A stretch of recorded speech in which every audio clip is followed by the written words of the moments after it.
गोपी, गुजरात की भी अगर बात की जाए तो एटीएस और एनआईए की संयुक्त टीमों ने लगातार कार्रवाई की है और सबसे अहम बात ये हो जाती है कि गुजरात में पीएफआई की राजनीतिक शाखा काफी सक्रिय थी और कुछ महीने पहले ही अहमदाबाद में कार्यालय भी खोला था। अब बिल्कुल देखिए मल्लिका, ये बहुत महत्वपूर्ण है क्योंकि कल जब एटीएस की टीम ने गुजरात के अलग अलग हिस्सों में रेड की तो नवसारी, भरूच, अहमदाबाद जैसे जो जिले हैं वहां से करीब 10 से ज्यादा लोगों को कल हिरासत में लिया है। इससे पहले भी एनआईए की टीम के साथ एटीएस ने एक सर्च ऑपरेशन किया था और सूरत, भरूच और अहमदाबाद इन 3 जगह से लोगों को गिरफ्तार किया था। तो कहीं ना कहीं जिस तरीके से, हालांकि पीएफआई का कोई सीधा डायरेक्ट कनेक्शन नहीं है, लेकिन ये ऐसे लोगों को हिरासत में लिया गया है जिसकी राजनीतिक जो शाखा है वो यहाँ पर थी और इसके लिए पीएफआई जो है वो फंडिंग देने का काम कर रहा था। तो सीधे तौर पर तो इन्वॉल्वमेंट पीएफआई के साथ इन लोगों का नहीं आ रहा है, लेकिन इनकी राजनीतिक जो शाखा है उसके साथ इसका इन्वॉल्वमेंट आ रहा है। कई सारे ऐसे प्रूफ है वो भी मिले हुए हैं और इससे पहले जिन लोगों की गिरफ्तारी, क्योंकि कल नवसारी से जिसकी गिरफ्तारी की गई है वो शख्स इससे पहले भी 2-3 बार गिरफ्तार हो चुके थे और उसके बाद कल उसकी गिरफ्तारी हुई है और वो भी उसका पीएफआई की जो राजनीतिक शाखा है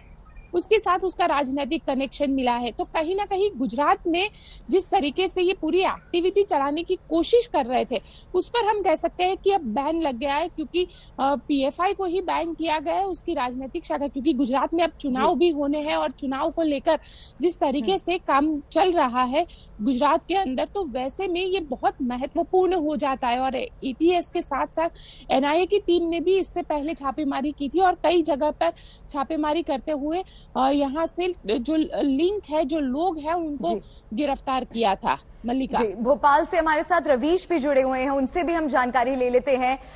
रवीश, एटीएस की देश भर में रेड है और अगर बात की जाए एमपी की तो इंदौर, भोपाल समेत 8 जिलों में गिरफ्तारियां हुई हैं और बताया जा रहा है कि कहीं लैपटॉप और संदिग्ध दस्तावेज भी बरामद किए गए हैं।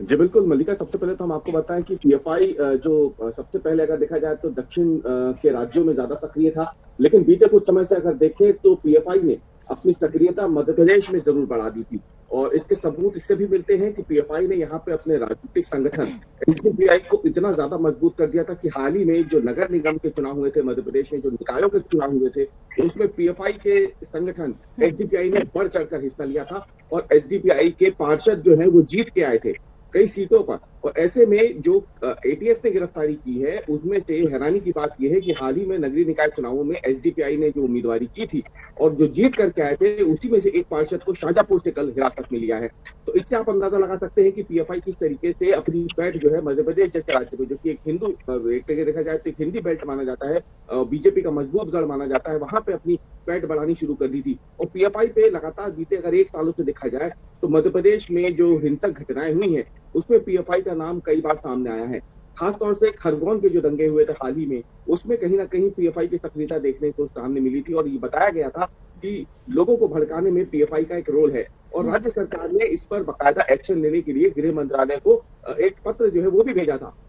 और मांग की थी कि पीएफआई जैसे संगठनों पर बैन लगना चाहिए। मध्य प्रदेश के कई नेताओं ने इस बात को लेकर के गृह मंत्रालय को या फिर भारत सरकार को कई बार जानकारी भेजी थी, इत्तला भेजी थी कि किस तरीके से जो जांच एजेंसियां हैं मध्य प्रदेश की, अगर बात करें इंटेलिजेंस की बात करें, वो भी लगातार बार बार जो हिंसक घटनाएं मध्य प्रदेश में हो रही थी, जो सांप्रदायिक घटनाएं सामने नहीं थी, उसमें पीएफआई का कनेक्शन कहीं ना कहीं से जरूर निकल रहा था। खासतौर से जो युवा है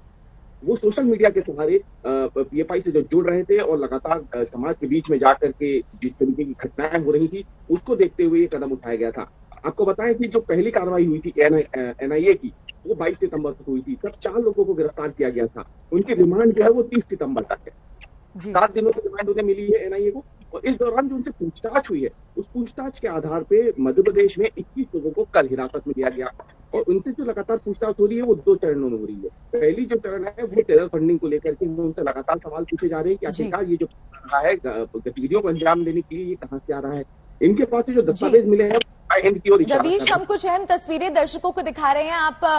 सभी सहयोगी बने रहिए हमारे साथ, मैं आपके पास लौटूंगी। सहयोगी संगठनों पर और पीएफआई पर लगातार आपको पहली तस्वीर जो दिखा रहे हैं, आप देखिए किस तरह से शिकंजा कस रहा था। अलग अलग ठिकानों पर सबूतों के आधार पर कड़ियों को जोड़ते हुए ये जांच आगे बढ़ी, छापेमारी कार्रवाई हुई। कई जगहों पर एनआईए, ईडी और एटीएस की टीमों ने, संयुक्त टीमों ने मिलकर के कार्रवाई की। पहले छापेमारी और अब पाबंदी का फैसला। हमारे सामने छापेमारी कार्रवाई हुई, कई संदिग्धों को गिरफ्तार किया गया। टेरर लिंक के सबूत भी इस जांच में जो इतने दिनों से चल रही थी पाए गए हैं। कई दस्तावेज हाथ लगे हैं, कई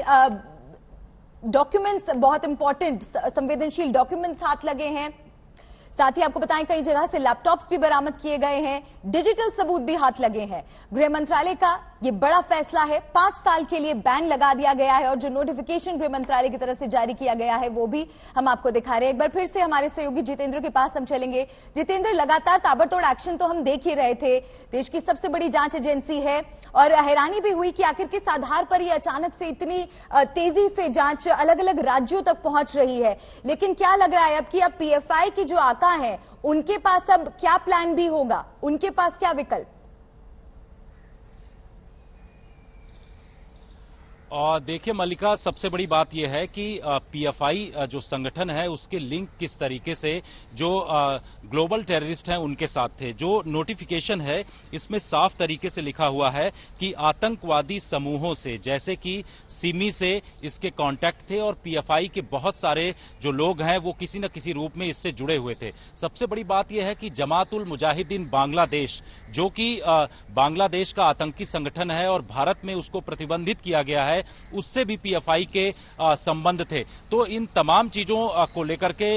जमातुल बांग्लादेश, जिस तरीके से अभी हाल ही में एक जानकारी आई थी कि भोपाल से इसका एक बड़ा मॉड्यूल पकड़ा गया था और उसके बाद भोपाल में भी एनआईए की टीम ने अभी हाल ही में छापेमारी की थी, जिससे कि वहां से जानकारी मिली। जमातुल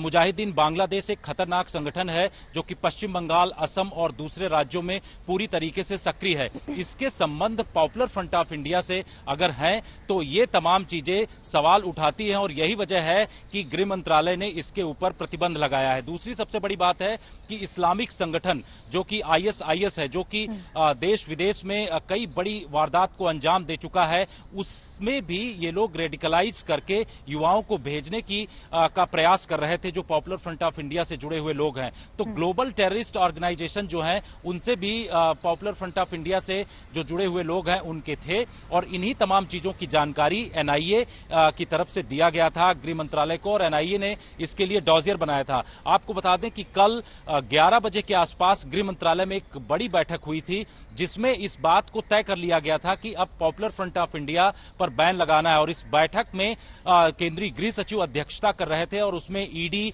एनआईए और आईबी चीफ मौजूद थे। उस बैठक के बाद ही यह फैसला ले लिया गया था कि पॉपुलर फ्रंट ऑफ इंडिया के ऊपर बैन लगाना है, इससे जुड़े हुए जो दूसरे संस्थान है उस पर बैन लगाना है और यही बड़ा कदम आज उठाया गया है। सबसे बड़ी बात यह है कि विदेशों से जो इनके लिंक स्थापित हो रहे हैं, जो कई संस्थान हैं जो कि पॉपुलर फ्रंट ऑफ इंडिया के सब्सिडियरी ऑर्गेनाइजेशंस हैं, उसमें पैसा आता था और उसके बाद ये संस्थान उस पैसे को अलग अलग जगहों पर रूट करता था। एक सबसे बड़ी बात यह है कि ये पैसा जो है छोटे छोटे अमाउंट में एक जगह से दूसरी जगह पहुंचाते थे, जिससे कि नजर किसी की ना पड़े, किसी एजेंसी की। हवाला के जरिए भी पैसा ये लोग भेजते थे। तो इस तरीके की बातें जो नोटिफिकेशन है गृह मंत्रालय का उसमें बताया गया है और ये कहा गया है कि इन्हीं तमाम चीजों को लेकर के, इन्हीं बिंदुओं के आधार पर आज जो पॉपुलर फ्रंट ऑफ इंडिया है और उससे जुड़े हुए जो संस्थान है उस पर पाबंदी लगाई गई है।